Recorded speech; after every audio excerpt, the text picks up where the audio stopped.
New tonight, we have our first look at the progress being made at Jaycee Park in Cape Coral, but one man is trying to stop it.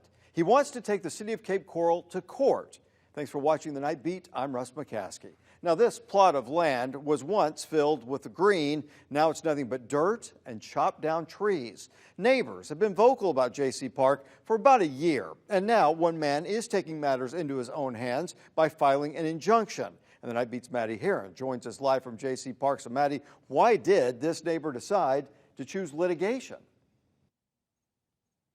Scott Kemp told me that he tried to reason with the city, concerned that tearing down those invasive pines would harm the wildlife in the area. He and his lawyer actually sent letters to the council members, but when they were met with silence, he told me he had to turn to the courts. For the city of Cape Coral, plans to renovate Jaycee Park have been anything but a walk in the park. It's taken away our whole way of we live our life here because all of us spend hours here every day. A walk through Jaycee Park is routine for Suzanne Lammerts and her dog Sadie, but lately their scenic view has turned to construction and stumps.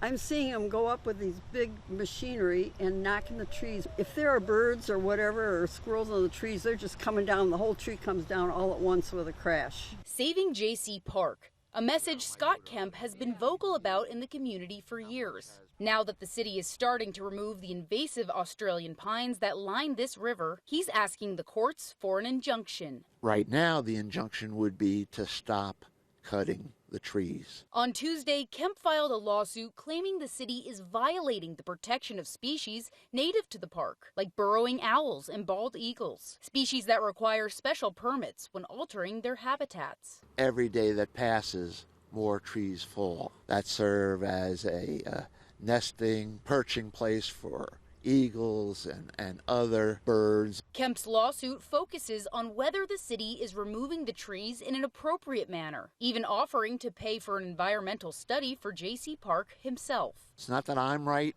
It's not that the city is right.